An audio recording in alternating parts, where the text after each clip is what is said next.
I don't know. Also, they had told me that Psychonauts was about 4 months from kind of going into beta. Oh man, it was so far away. And it was like the stuff that they had shown me during my interview was the most polished stuff. And the core gameplay of it was maybe not so great, but the ideas on display were amazing. Like a lot of the cutscenes were done, a lot of the VO was done, animation was done. Like there were all these parts that were like really good. The combat was terrible. Combat was terrible. And like I had done a lot of combat stuff. Like that was sort of almost all I had done in my career up to that point. And I was like, I will focus on this if that's cool. And they're like, sure. And so, just like redoing the Psy Blast, redoing the the actual melee combat, like redoing all the AI for the enemies and like the animations for the enemies, like and all this stuff. And it's like, there wasn't enough time to like really make it like super top notch, but I think it went from being like pretty big flaw in the game to just being like, yeah, that's okay. That's pretty okay. And then you can appreciate the game for all the other things that is great about it. But yeah, like I thought that it was very close to being done when I arrived. And then I played the whole thing, what was there, and I was like, wow, this is so far from being done. So I think it was, it was like, over a year and a half of like really intense crunch from when I got there. And I think that some people had been crunching before I got there. So that was like, yeah, and the end was just a death march. Like just really bad working conditions for the thing. Just cause like first game for the studio, we didn't have an engine, we didn't really know what we were doing. Like there were just a lot of problems with it. A lot of green people on the team now as well. It was just hard. Like game was really big. There's a lot of issues and stuff. But yeah, we got through that thing. And that game's amazing. It turned out so well. I think a lot of it was like just blood, sweat, and tears, and and it had been an idea that had been like Tim had been thinking about for a really long time. I think that helped that he had like a lot of the backstory and stuff kind of fleshed out before he even started the company, I think. But yeah, it was still exciting, the whole thing, and like releasing that game was amazing. I don't know.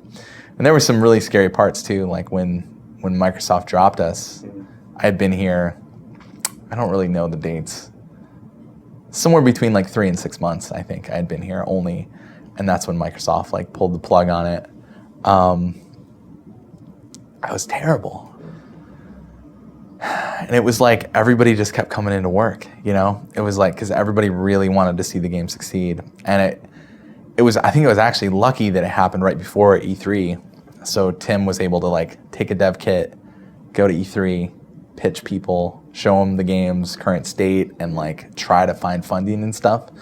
And then Majesco kind of like swooped in out of nowhere. It felt like, I don't actually know all the details. It's kind of the thing where like I don't really want to know about it.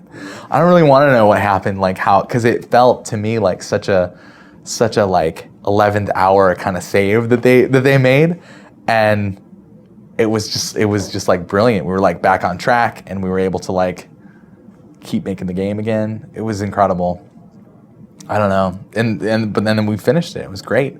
And then Brütal Legend started up, and like Tim had sort of been thinking about it a little bit, and yeah, I talked to him about it, and he was like, I still remember this. This was amazing.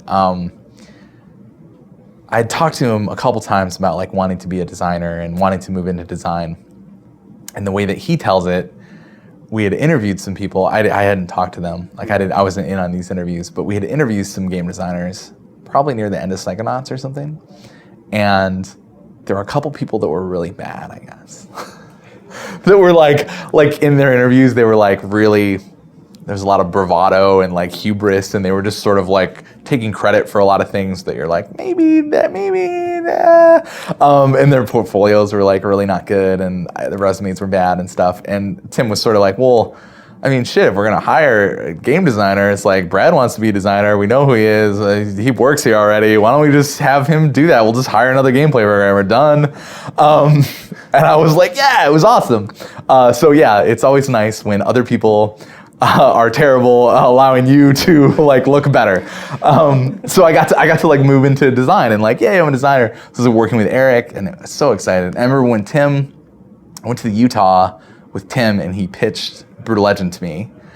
And I was just like so fucking excited. I was like a big StarCraft fan, especially at the time, just so excited that we could be trying to crack the nut of like RTS on consoles kind of thing, you know? Because, I mean, yeah, a lot of people don't know it, but that idea, Tim had that idea when he played Warcraft 1, where he was like, it's like playing Warcraft 1 being like, this game would be awesome with like a bunch of, you know, crazy hot rods and demons and dude with an axe and all this stuff, you know? So it was like, he'd had that idea forever. And it was, you know, he really wanted it to be an RTS. And so yeah, it was a real challenge. And it's almost the kind of game, like I learned so much working on that game. It was my first like real gig as a designer. And like, I don't know, like I learned so much doing it, but it's the kind of game that I wish I could do now, you know, like try it again.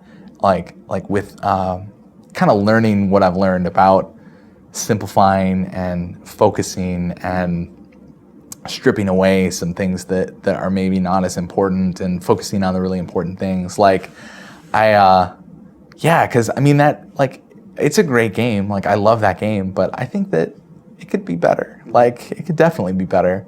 And yeah, I don't know. It's just a very, very difficult problem, and it's a very massive game that we had designed initially. I think we cut half of the game or something like that, like half of the campaign and like one of the 4 factions for multiplayer. Like we cut a lot of that game down to size, and there were a lot of things that just didn't make it in, you know?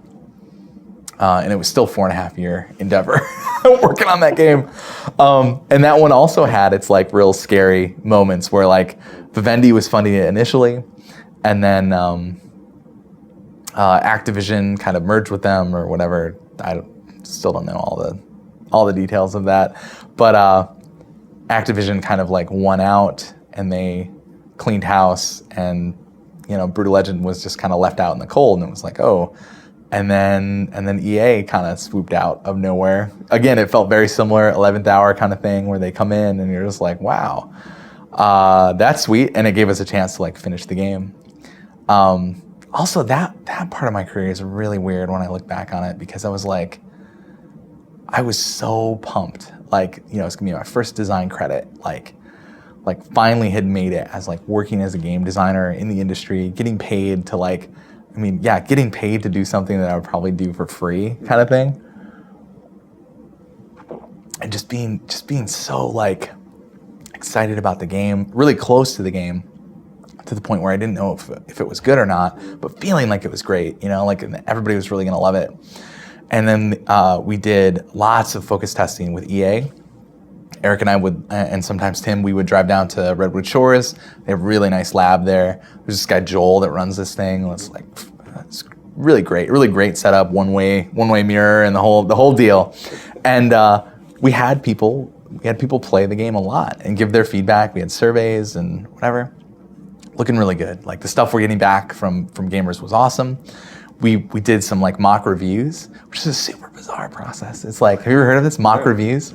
I don't know if people do it anymore. It was sort of like right around the sort of like AAA stuff. I bet they still do it, but it's usually guys that are freelance writers, freelance reviewers with a ton of experience.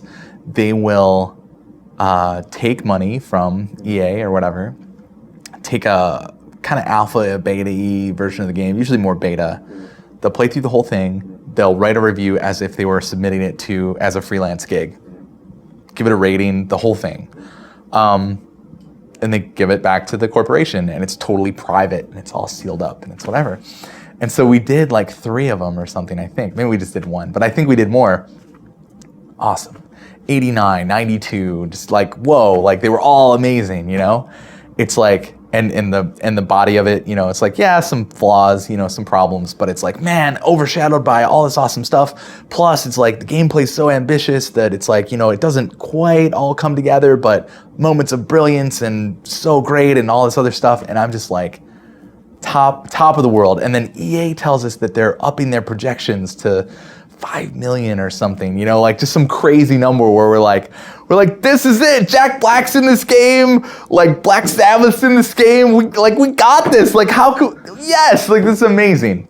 And the whole Rocktober 13th thing and all this stuff. And I'm just like so excited that like this is it. You know, like this is going to be the thing that sets Double Fine up for just crazy success. And we'd already been halfway through, we did the Amnesia Fortnight. And that was like, I was like totally stunned when Tim, he picked the leads and I was one of them, one of 4 or whatever. And I'm just like, what? Like, you really? And he's like, yeah, whatever you want. He's like, you're gonna get, 12 people and make your own game. And I'm like, what are you talking about? Like, you're crazy. And it's also the thing when, it's like, I would dream about it. Like I'm gonna be in charge of my own game one day. Like, what would I do? It's almost like the hypothetical question that I would ask myself. Like, what kind of game would I make if I could just make a game? I don't know. I would make all sorts of games. Like, it's like it feels like this really nice, like warm kind of blanket thing where you're like, oh, I would make so many great games. They would be the greatest. But then when somebody's actually like, here you go. Like, you get your team. You're gonna get 2 weeks. You got to make something great, something playable. What are you gonna make? And you're just like just no ideas. And he told me we had maybe a month or 3 weeks or something to he told me ahead of time.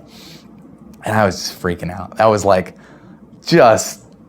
oh man, so freaked out and like worried about that. Just like, what the hell am I gonna do? Like, what can I come up with that will be even remotely like accomplishable in 2 weeks with a team of people that like I don't even know who I'm gonna get kind of thing and all that stuff. That was nuts. But yeah, I came up with the idea of like taking a mech game. Like I'd played a lot of Mech Assault like on the Xbox One. Totally love that game. That was like the primary inspiration for the mech side of the game, and then mix it with a tower defense game. Like I'm trying to think at the time if I had played Defense Grid or not, because I always cite Defense Grid as like my favorite tower defense game, but I think that was released later. It wasn't until after all this other stuff that happens. I think it was mainly just like desktop tower defense and kind of the original like Warcraft 3 mods for tower defense games and stuff that I had played. I was trying to integrate more of that in there, and then I put this steampunk wrapper on it, and it was Custodians of the Clock, and that was like the Amnesia Fortnight thing. It was so fun working on it, so stressful, but like incredibly rewarding to like have this playable thing at the end of it. And then we had to just like put it up on the shelf and go back to finishing Brütal Legend. So like, okay, so Brütal Legend, we're just, man, everything is lining up. Just like all of these ducks are getting in the row. We're like, this is gonna fucking kill. Like we have a really good release date, like early mid-October, really great for the whole AAA Murderer's Row, whatever stuff. Their commercial was really bad. EA's commercial, the whole Welcome to Hell Yeah thing was like crappy. I'm just gonna call them out and say that it was crappy. Like I just think that I don't know who really made that thing, but I remember when we first watched it, I was just like, they know this is a game about heavy metal, right? Like actual heavy metal, not like, because they had this weird new metal song that they wrote. I don't know if you've seen it. This is terrible. It was not good. Like I wish that they had shelled out a little bit extra money to use one of the licensed tracks in the marketing. That's something else that I've learned is that, licensing fees differ if you want to use it in the game versus in the game's marketing and all this other stuff. But yeah, that was maybe the only thing that was, and also some of their like PR media training for us, they were like, okay, you can't say RTS. I'm like, well, what can I say? It's an RTS game. Like, it's an RTS game for consoles. I was like, well, what can I say? And they're like, well, it's an action game. I was like, yeah, but that covers the real time. I was like, what about the strategy part? Can I at least say it's an action strategy game? If somebody asks me, they're like, hold on, let's check. Yeah, okay, you can say action strategy, but emphasis on the action, please. It was just like, because they were like afraid of it not going over well because of all these like really pretty hardcore like RTS mechanics in the game and stuff. So that was kind of weird running up to it, but still, I didn't think that, I thought it was going to be this massive success. And then it got released and the reviews were all over the map. Like, having the mock reviews be so high, I was like, oh, it's going to crush it. And then the reviews start coming in and they're like all over the place. Like, oh man, like some of them were hundreds. Like wow, like the story is amazing, the soundtrack, like the gameplay is like, has some flaws, but super great.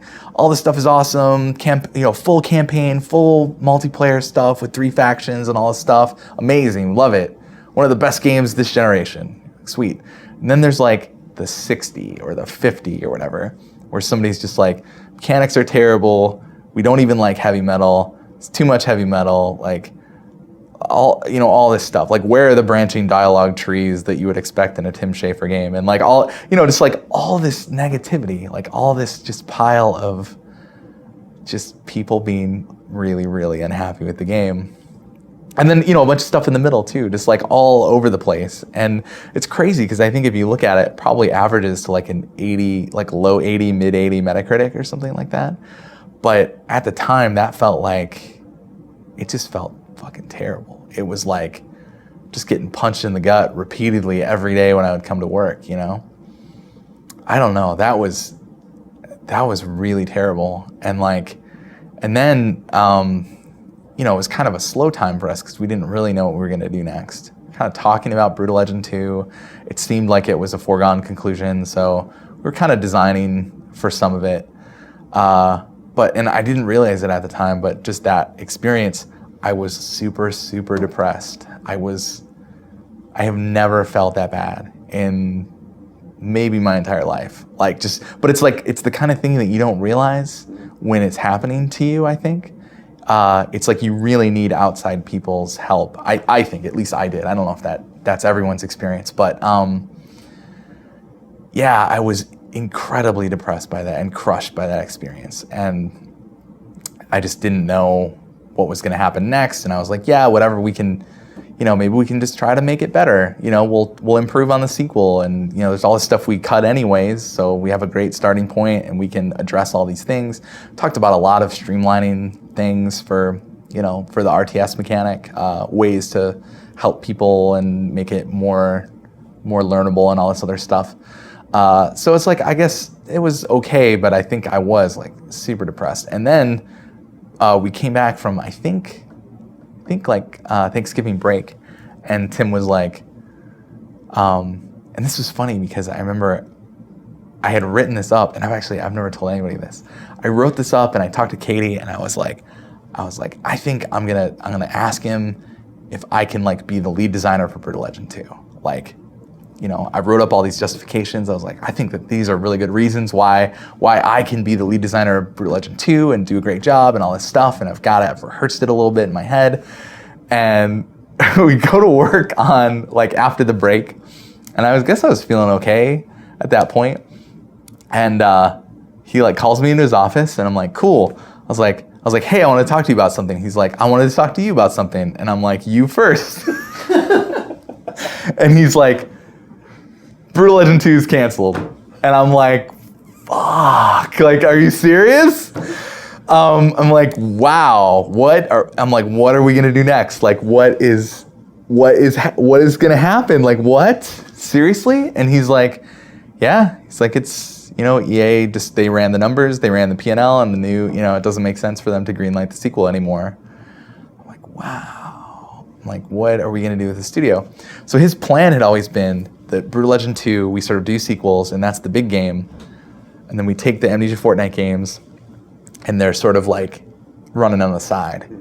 We take some of our money that we make from the profits of that, put it into the Amnesia Fortnight, into the Amnesia Fortnight games. And I had hopes that Custodians of the Clock would be one of those that we eventually get over to, and I could make that game. And he's like, well, we've decided to pitch the Amnesia Fortnight games to publishers. I'm like, we're gonna pitch the Amnesia Fortnight games to publishers. Okay, I'm like, which ones? And he's like, we're gonna pitch, because we had just done another Amnesia Fortnight. So he's like, Stacking and Costume Quest, which had come out of that one. And then from the old one, he's like, we're gonna take Nathan's game, Happy Song, which turned into Once Upon a Monster, and we're gonna take Custodians. We're gonna get them ready, pitch them. And I was like, all right. And then he's like, I don't think the I don't think the steampunk thing works, so we got to come up with something else. And I'm like, wait, so how much time do I have to like redo the demo, redo the prototype? And he's like, you got like 2.5 weeks or something before it's got to be pitched. So I have no ideas on like what the new aesthetic could be. I'm just like, oh my God, this is crazy. So we like jumped into that, and that's where we came up with like the TV monsters and the World War I kind of stuff. And then that's actually the whole trench came out organically. It was actually Dave Gardner. He was working on it because the open top mech was the thing that I really wanted. That's something that's in the original Custodians of the Clock, the steampunk version. Just because I thought it was an awesome way of getting more character into the game. Like Double Fine's a very character-driven kind of thing. So I was like, oh, it's cool that you can see your guy, and that it makes it more personal. Like you have a more personal connection to it. So the open top mech was there, and he was like working on it, and he's putting all these sandbags on it because that's like a very World War I looking thing. And he's like, yeah, it's like the dude's in a trench. That's what Dave totally sounds like in my head. Yeah, Brad, check this out. It's like the guy's like in a little trench, and he has a little bedroll here. I hope he likes that. And I'm like, oh my God, that's amazing. Like that's the joke. I was like, that's it right there. It's like, this is a trench. So we'd even talked about them being really wide, having it be like, 4-player co-op where you're all in the same mech that's like really wide, like a trench with a bunch of legs on it.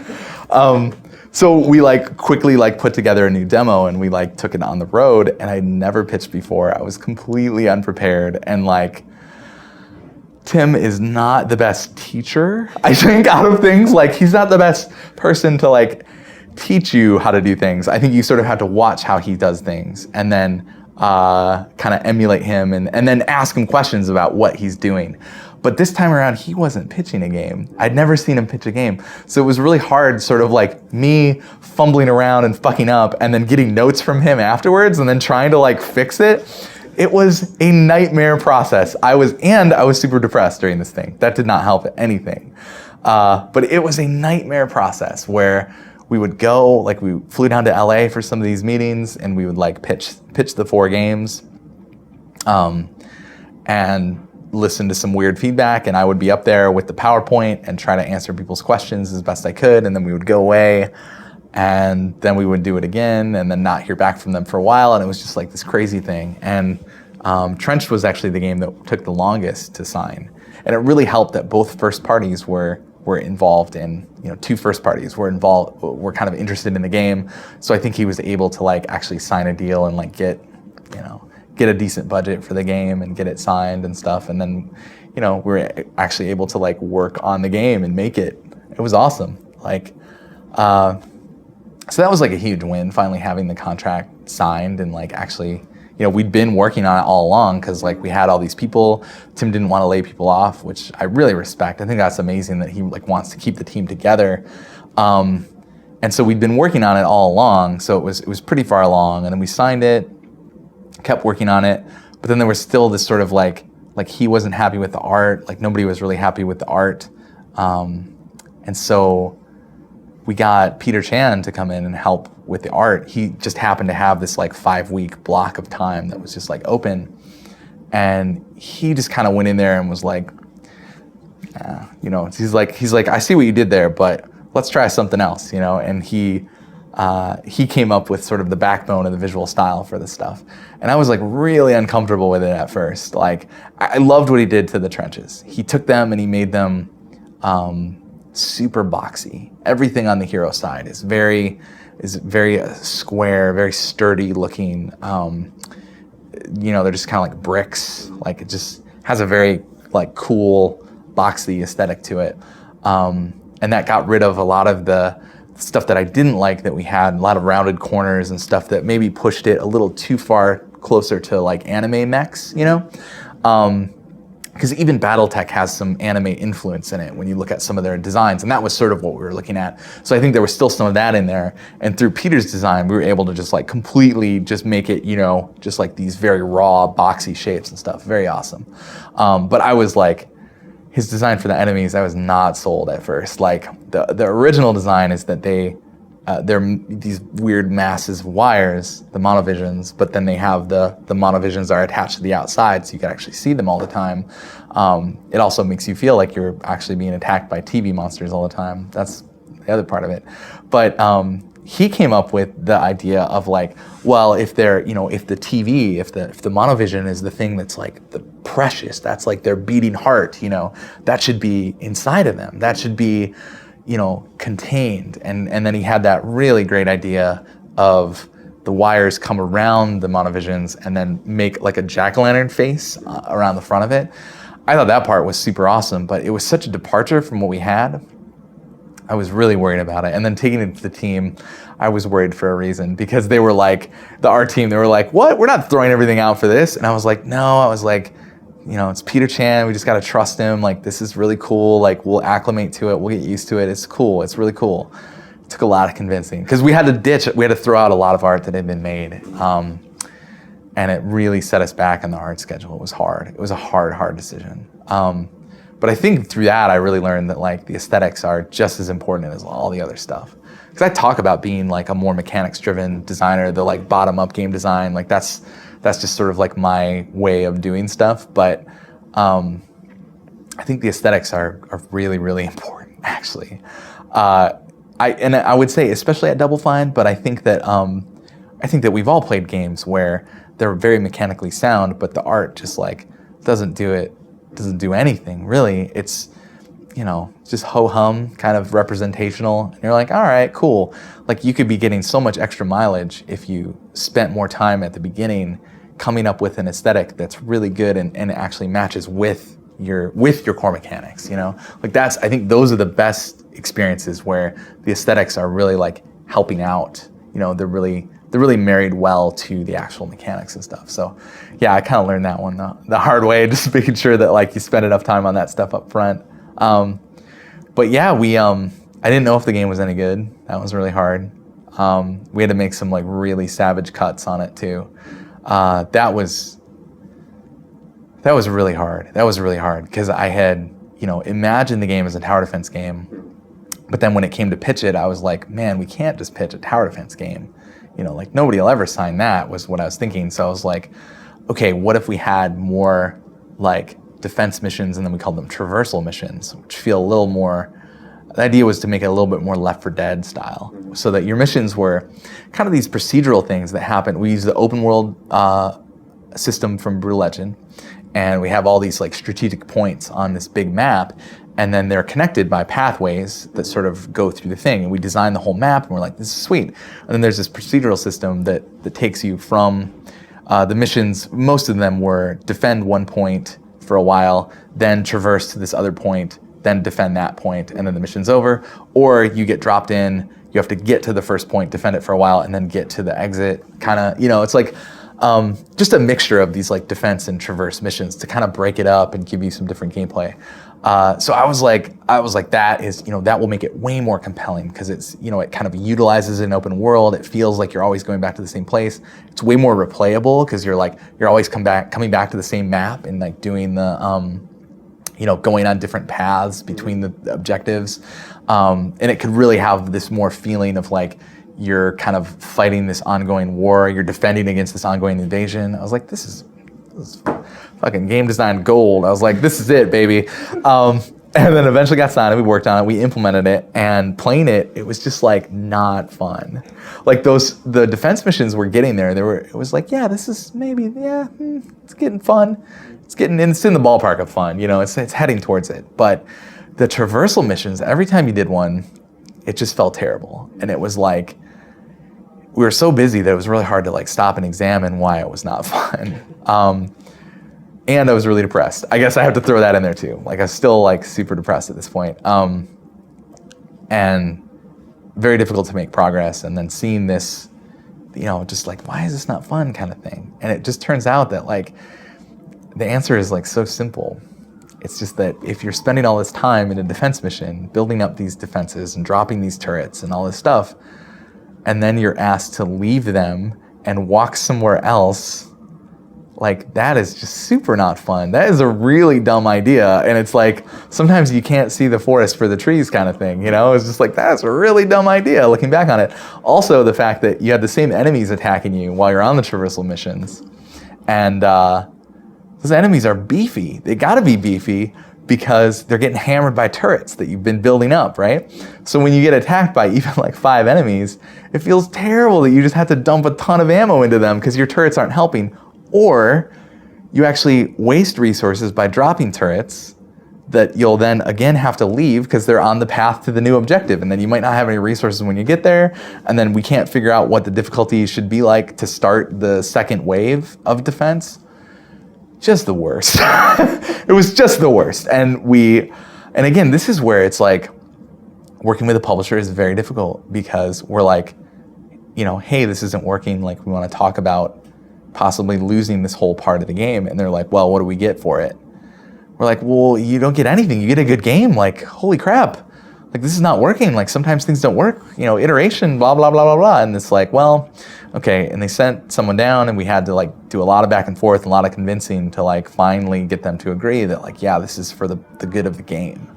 You know, so we cut that part completely and we focused on the just linear defense missions. You know, it's just a series of defense missions, kept the big boss battles, and that was, you know, that was the game that we shipped. Like, it turned out way better that way. Way better, because if we had been kind of forced to keep going in that direction, I don't know if the game would have ended up very good. Like, I just don't know if it would have been good at all, actually. It's just sad. But yeah, I was also having a lot of problems with like wrestling with depression and stuff. My girlfriend, now fiance at the time, she convinced me to like actually go to therapy. Like, to actually like try talk therapy as a way of like trying to figure out why I was so unhappy. You know, why I would come home from work super stressed out and then just bitch about it. It's all I wanted to talk about, and only in a negative fashion.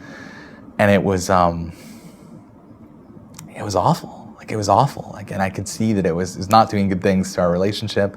And so I agreed to do it, and man, it's so awesome.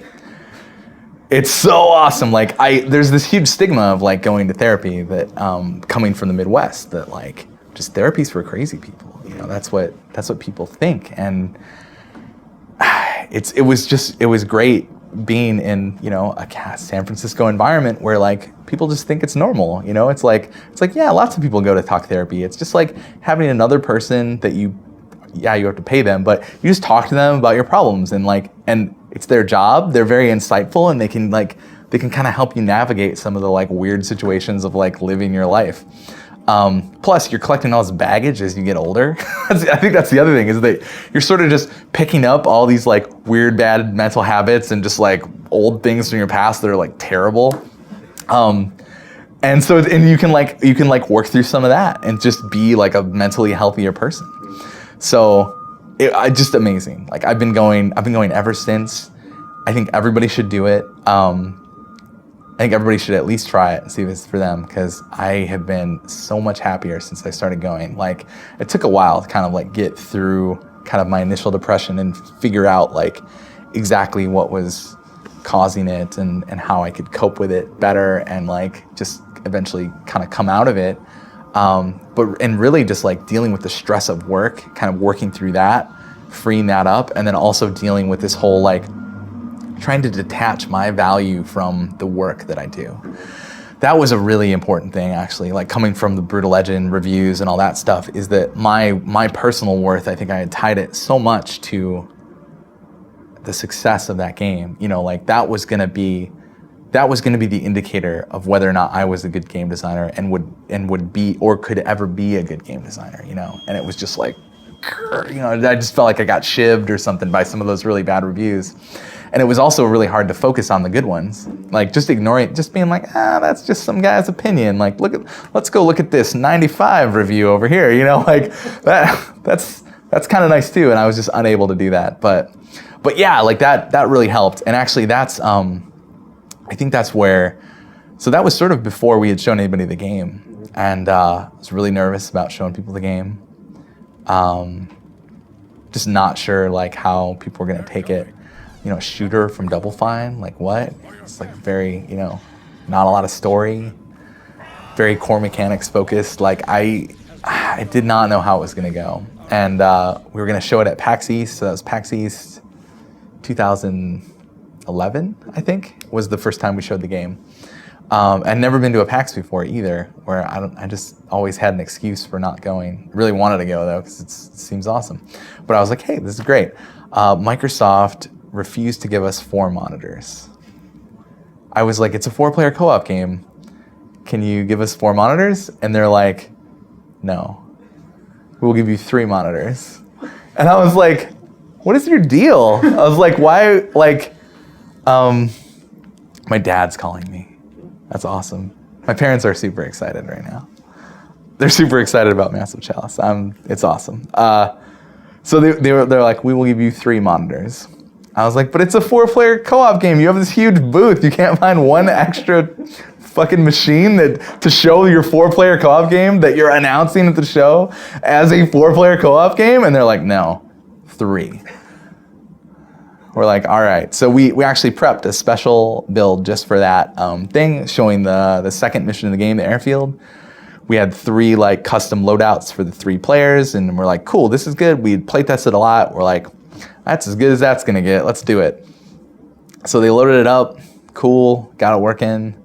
People start coming in, and like, bam, immediately we've got lines, like people lining up to play it. It was like, it was such a relief that like we were gonna be there for the whole like 3 days of the show, babysitting the game, telling people about it, and it's like if it had been like, you know, difficult to get people to play your 10-minute demo or whatever, that would have been awful. But it's like, no, it's like people, it was actually really cool because the first wave of people came because they were like Double Fine fans.